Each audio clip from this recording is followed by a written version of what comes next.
2009 sumarið þá fór ég í ferðalag með herbyggisfélagi mínum á Andrews, Vænu og 2 öðrum vinum þar sem við fórum í hvað íslensku road trip frá skólanum upp til Kanada og Alaska og tilbaka. Það var einhverjar 15.000 kílómetrar eða eitthvað álíka. Það var mjög lang keyrsla.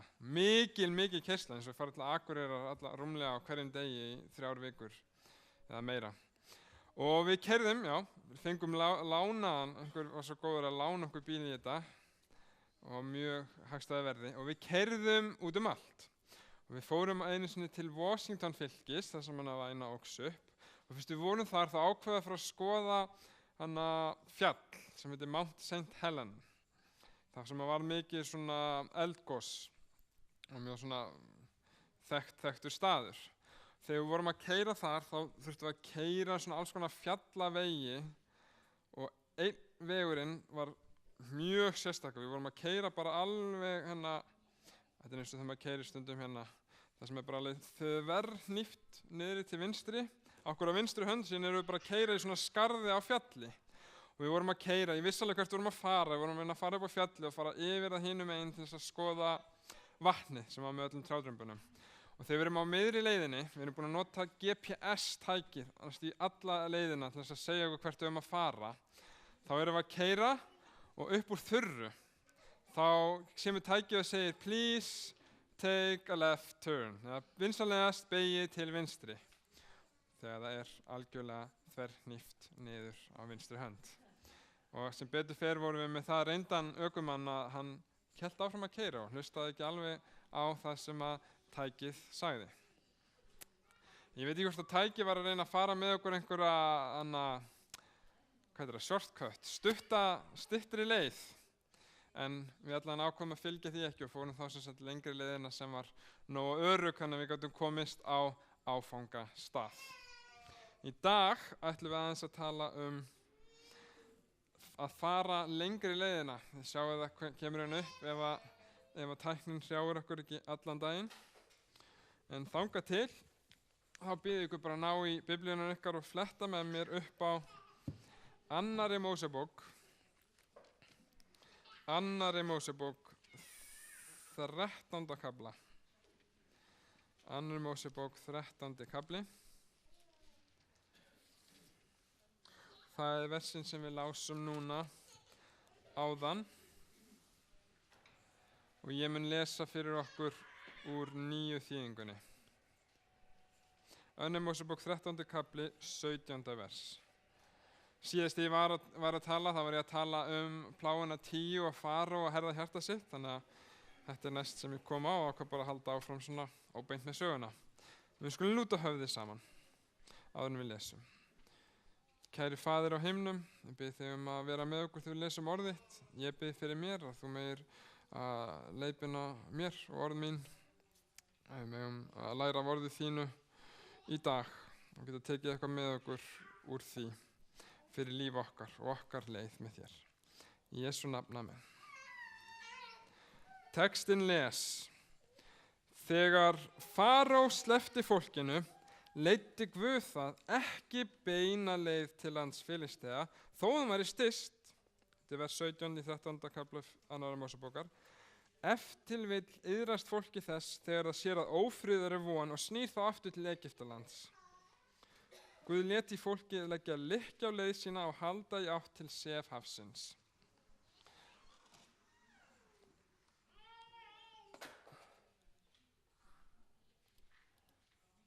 Já, eruð þið með festninguna með svona bendlinum, Kitty?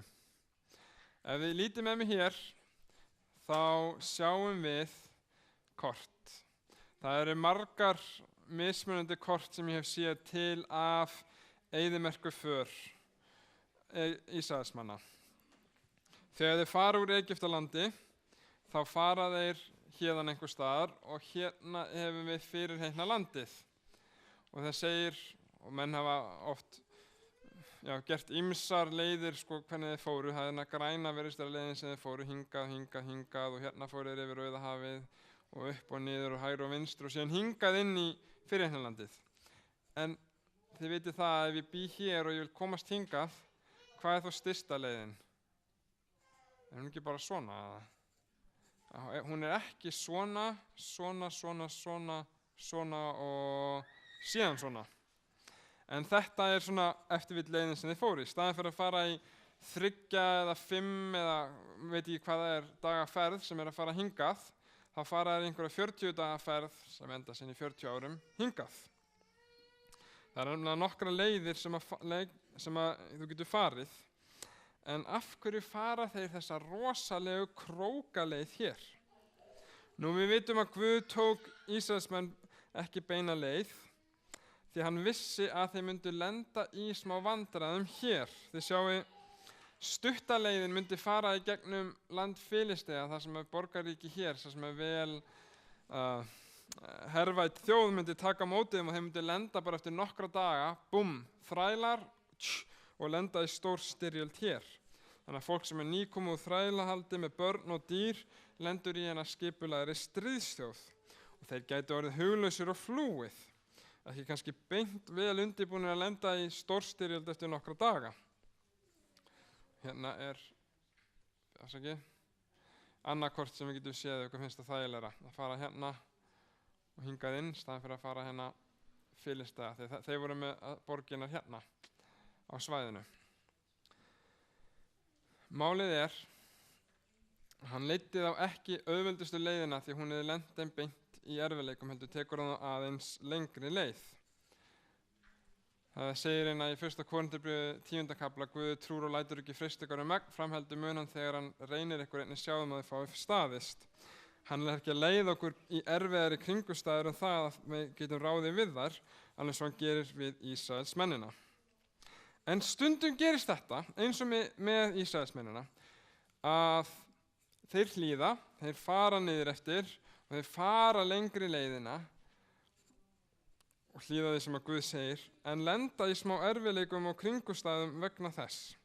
Og það stundum þannig þegar við hlýðum Guði og vegna þess að við gerum það, þá getum við lent í kringumstæðum sem að leiða okkur til þess að vera bara í erfiðleikum og getum þess vegna bara að fara að örvænta út af því. Eins og Ísraelsmenn sem fóru ekki beint í fyrirheimlandsins heldur tóku langleiðina voru 40 daga eyðimörkinu áður en þeir komu að fyrirheimlandinu. Ég veit að þetta ekki einsdæmi. Fólk hugsar já, ég vil gera sem rétt, ég vil hlýða því sem að Guð gerir og lendir í mótstöðu og verður jafnvel bara, ekki huglaust heldur missir það svona duginn. Fólk segir, það lærir reikningana hvíldardaginn og segir, ég ætla að byrja að halda hvíldardaginn núna, ég ætla að fara að tala við yfirmann minn og Guð, af því ég að gera það, þá mun Guð örugglega blessa mig og ég mun ganga vel. En í staðinn þá fara þau að tala við hann, enda því að missa vinnuna og vera bara atvinnuleysisbótum og starfsferillinn ekkert endilega að batna. Svo vegna þeirra hlýðni, kannski við Guð og löngun til þess að gera sem rétt, lenda þau í erfiðum kringumstæðum sem að fylla ótta og örvæntingar.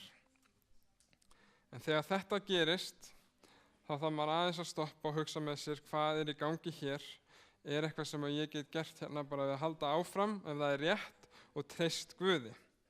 Því við vitum að Guð sem að sér stóru myndina, hann að leiða eitthvað sem að við sjáum ekki alltaf. Hann að uppfylla kannski sinn tilgang í okkar lífi, en við kemur fyrir ávinnum setur einhver svona þrand í götu okkar og segir okkur á hlutinni þeir verða bara erfiðar og fyrir að fylgja Guði og ég veit ekki hvernig þetta getur talist til blessunar. En þá þurfum við að treysta krafti Guðs, hann geti styrkt okkur til þess að klára það sem hann hefur boðið okkur að gera. Því að maður sér voðalega skammt. Svo sem að missi vinnuna vegna þess að hann ákvað kannski að heyra Guð og segja, ég ætla að halda hvíldardaginn og bara tala við vinnuveitendana og gá hvað hann segir. Þú sérð kannski bara eitt skref áfram sem segir ég missi vinnuna mína, að meðan Guð sé kannski næstu 10 leiki og hann veit að kannski býðin opnast nýja til, önnur betri vinna, menn þægilegri vinna sem gefur tækifæri seinna til meiri blessunar og boðunar fyrir þig. En þú sérð svo skammt og þess vegna þarf maður að treysta því sem að mun gerast í framtíðinni. Ísraelsmenn fóru lengri leiðina, þeir fóru ekki styttri leiðina og styttu sér leið beint Og hvað það sem þeir fengu fyrir það? Jú, náttúrulega auðvitað sluppuðu beint við að lenda beint í gamminn á Filistum og lenda í stríði, heldur í staðinn fenguðu rosalega magnaða sögu sem að lesa hvernig Guð opna fyrir þeim Rauðahafið, þeir ganga í gegn, þeir fara að fá frið til þess að slappa af í eyðimörkinu aðeins, þar sem að Guð hitti Móses og gefur honum lögmálið, þannig að þeir geta sett sig svona ráðum sínum sem þjóð, í staðinn fyrir að lenda beint í einhverjum erfiðleikum. Því að maðurinn, hann veit ekki alltaf leiðina sem best að fara, sá sem að Guð að stýra. Því ef hann myndi vita hvað best að fara, til hvers annars væri þá þörf á Guð og leiðsögnan sem að maður vissi alveg allt frá A til Ö. Það segir í Jeremíu 10. kafla einmitt, ég veit drottin að orðleg mannsins ekki á hans valdi, né það heldur að valdi gangandi manns að stýra skrefum sínum, því að Guð sér það fyrir. Áður en Ísraelsmenn lentu í óvinaþjóðum sínum þurftu þau að fá og ná sem á samkomulagi bara við sjálfan sig og Guð, setja lög og reglur, gera sáttmála samskipti og hlutverk þeirra við Guð, og einmitt það, þáttur að vera lengri tími sem þau voru þannig á gangi, þá gaf auðunarmörkunar þeir tíma til þess að höndla að fara í gegnum þetta. Ég held að það sé nefnilega stundu svoleiðis, eins og við talaðum hér, að Guð leiðir kannski ekki stystu leiðina og auðveldustu leiðina, en hann gerir alltaf þá bestu leið. Það kemur kannski ekki í ljós strax, en þegar leiðarenda er komið, þá getum við vitað að hann leiðir hérna bestu leið. Guð leiddi Ísraelsmenn lengri leiðina til þess að koma í veg fyrir ósjáanlega erfiðleika, uppgjöf og örvæntingu frammi fyrir að vera í vandamáli sem þau myndi ekki geta höndlað eins og stríði Filista. En í stað þess leiddi hann þá lengri leiðina fram hjá vandamálunum. En það þýddi ekki að Ísraelsmenn myndu treysta Guði 100% og örvænta einskis. Eftir að þeir voru búin að vera í 40 daga og fá smá tíma og þeir standa á mörkum fyrirheimlandsins, þá fara að senda þeir njósnara inn og fá tilbaka sögur að það sé ómögulegt og það mun ekkert ganga og þeir örvænta. Og örvænting grípur sig algjörlega. Við höfum textað það að það gerist einmitt það sem að Guð hefði kannski óttast að myndi gerast eða myndi fara beint stystu leiðina. Tökum oss foringja, hverfum aftur til Egyptaland, sögðu þeir heyrðu hversu ómögulegt að myndi að vera að koma í nýja landið. Guð gæfa við hefum dáið í Egyptalandi eða við hefum dáið í þessari eyðimörk, sögðu þeir. Sem spurjaði Móse, tókstu okkur burt til að deyja hér í eyðimörk af því að engar væru grafið til í Egyptalandi? Af hverju hefur gert okkur þetta, fara með okkur burt að Egyptalandi? Því að þeir sáu ekki lengra nema eitt skref og það sem þau sáu var mjög dimmt og það bara leit út fyrir að vera bara dauði og ekkert annað. Og svona hrópaði þetta upp. Og vegna þess þá var það einmitt þessi 40 dagar sem þau voru í eyðimörkinni 40 árum. Því þeir treystu ekki að Guð væri að gera þeim gott með leiðsögn sinni og þeir vildu fá kannski að ráða bara ferðinni sjálfur fyrst að hann var greinilega ekki hæfur til þess. Og við sjáum það hér. Ástæða þess að Guð leiðir ekki endilega stystu leiðina og skemmstu leiðina á þann stað sem hann vill að við séum svo að Guð kannski veit að það eru hindranir á þeirri leið sem myndu halda okkur frá því að komast á áfangastað. Ef við sjáum þetta sem dæmi sögu sem við erum búin að sjá svolítið mikið núna á síðkastið. Þetta prestur sem heitir Monteiro, hann mikið búið að vera allavega á fjölmiðlum aðventista af því að hann var prestur í,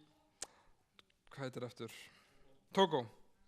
Og hann frá Vonarhöfða, hann var trúboð á Tógó og lenti í því miður skemmtilega tilviki að það hefði verið einhver morð framin í nágrenni kirkjunar. Ég held að það hefði verið yfir 12 unga konur hefði verið myrtar og einhverja missteymdar og það vissi enginn hver þetta var. Þangað til að maður sem að þessi prestur hafði verið að hjálpa, Simlía, hann var ekki alveg heill á geði, en Monteiro hafði verið að hjálpa honum og hjálpa honum aðeins að koma stað í lífinu. Hann bara laug upp á að þessi prestur hér hefði séð að slátra þeim af því að hann var að kukla með svona blóð og líffæri og einhver svona galdradót. orð hans var tekið gilt, honum var hent í fangilsi sem var allan í 22 mánuði og eina vitnið og eina sem að tengda við morðin var frásögn þessa manns sem var geðsjúkur og dróð tilbaka vitnisburð sinn og þegar það var gert geðmat á honum það var sagt að hann væri greinilega ekki allur hann væri ekki alveg heill á geði. En hér sjáum við dæmi. Ég að ímynda mér að setja sig í fótspor þessa manns hér sem prestur. Hann 9 árin trúboði með fjölskyldu, farin að nálgast svona ekki oflangt kannski frá eftirlauna aldri. Hann að hlýða kalli Guðs, fer til nýs lands þar sem hann að þjóna sem trúboði og hjálpa einhverju manni sem á bágt. Og að því hann gerir það og er að vera góður einstaklingur, lendir hann í erfiðleikum. Maður lýgur upp á hann og honum kastað í fangilsi. Ég skil vel að það leiði til svona örvæntingar að hugsa ég er að reyna að gera rétt og það leiði mér erfiðleika og núna er ég bara stattur í fangilsi. Án þess að það líti út fyrir að hann muni fá einhver rétt. Ég geti vel ímyndað mér að ég verið hann að ég hef sagt, ég held að Guð passaði fólk sitt. Þetta hefur ekki gert líf mitt auðveldara neitt að vera eitthvað að þjóna Guði. Ég er búin að vera hann í 22 mánuði í fangilsi. En hann hefur treyst Guði og síðan fréttist þetta og fólk var að biðja fyrir honum heil lengi og senda bréf og biðja að það væri litið inn í þetta mál og eftir margar mánaða bið eitthvað sem greinilega falskur ásakanir, þá var hann sleppt út bara núna á mánudaginn. Og jafnvel úr þessu sem að virðist vera rosalega tilgangslaust og örugglega mjög leiðinlegt með ung börn að vera kastað inn í fangils og fá ekki að sjá fjölskylduna í fleiri ár. En úr þessu höfum við eitthvað gott, jafnvel úr einhverju ömurlegu. Hér er hann bara með jólabréfin sem hann fékk, það sem að fólki var að senda honum og þess að halda hughreysingu. Getið ímyndað eitthvað hvað lítið, maður kannski hugsa að ég er bara að senda bréf til einhvers fanga, ég veit ekkert hvort þetta hafi einhver áhrif. En þegar allir fara að gera það, þá kannski veit fólk stuðninginn og það kemur fram, það varpar ljósi á kannski það vandamál sem er í heiminum og það er fólk sem er kannski ekki, hefur ekki marga vini og hann, og hefur ekki góðan stuðningsaðila og eins og kannski aðventprestar hafa, það sem að við virkilega förum í gangi ef einhverju settur í fangilsi fyrir eitthvað rugl, að þá beinir það ljósi okkar á því, núna í dag, 2014, að það er fólk sem er í vanda og er kannski sett inn í fangilsi vegna trúar út af einhver sem er algjörlega út í hött, hvort sem það sé eitthvað galdratengt eins og þetta eða þessi bara varpað yfir af því að það snýr sig frá annarri trú yfir á kristni. Ég get ímyndað mér að það væri betra að sleppa við þetta sem að hefur farið í gegnum, en enda kannski á því að vera mörgum til blessunar engu að síður. Það er hindrun en Guð gerir úr þessu blessun til þess að ná einhverju fram sem annars hefði kannski bara aldrei orðið. Og nær að gera sem sagt sigur út úr þessu. En við lásum hér, þegar hún las ritningaversið, Guð lét fólki 19. og 20. vers áfram í 2. Mósebók 13. kafla. Móses hafði tekið bein Jósef með sér því að Jósef hafði tekið eyða Ísraelsmönnum og sagt: þegar Guð liðsinnir ykkur skuluð þið flytja bein mín héðan með ykkur. Þeir lögðu af stað frá Sukkot og tjölduðu við Etam þar sem eyðimörkin tekur við. Drottinn gekk fyrir þeim í skýstólpa á daginn til að vísa þeim veginn og í eldstólpa nætur til þess að lýsa þeim svo að þeir gætu ferðast nótt sem dag. Skýstólpinn vék hvorki úr augsýn fólksins á daginn né eldstólpinn nætur. Ég las þetta og hugsaði af hverju er svona mikið, af hverju er að minnast á bein Jósef sem þeir taka með sér. Hér er fullt af fólki að fara úr þrældóm eftir mörg 100 ár og þeir taka tíminn til að segja já og þeir tóku hann að kassa með beinunum hans Jósef með sér. Síðustu versin í 1. Mósebók og síðasta sem er skrifað, þá segir Jósef við bræður sína þegar hann er á andlátsbeðinu: nú mun ég deyja. En Guð mun vissilega vitja ykkar og flytja ykkur úr þessu landi til þess land sem hann hefur svarið Abraham, Ísak og Jakob. Jósef tók eið af Ísraelssonum og mælti: sannlega mun Guð vitja ykkar, flytji þá bein mín héðan.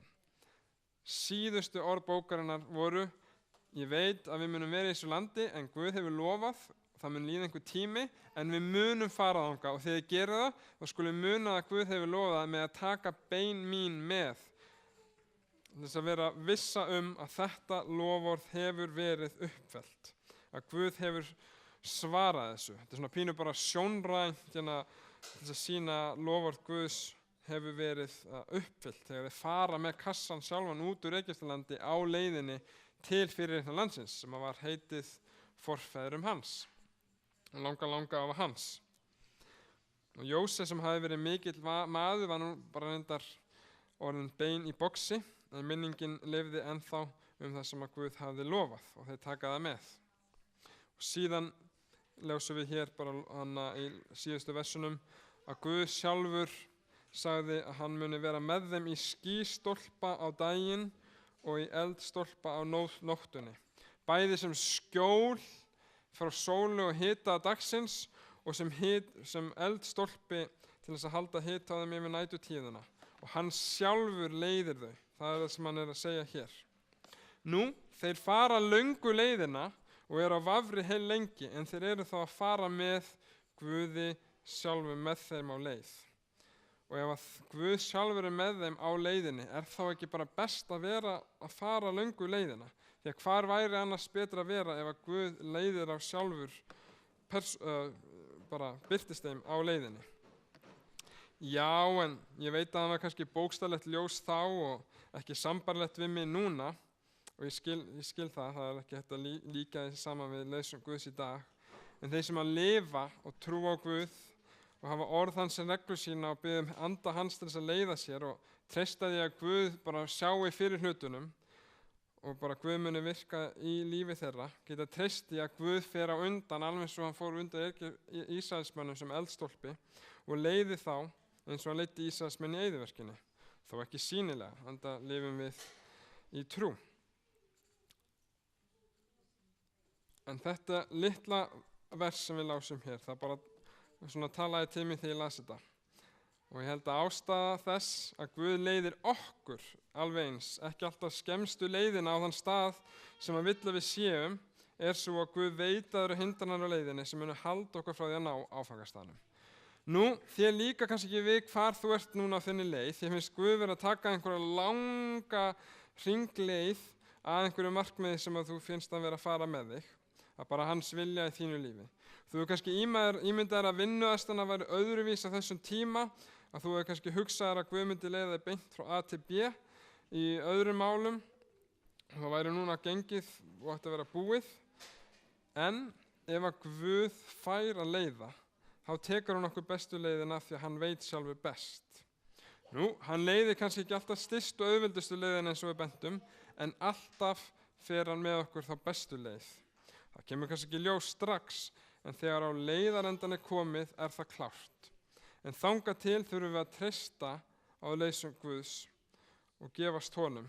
Og þeir sem að gera það, þeir munu á endanum geta sagt frá leiðsögn Guðs eins og Ísraelsmenn gerðu við lok eyðimerkurgöngunnar þegar þau lýstu þessu svona.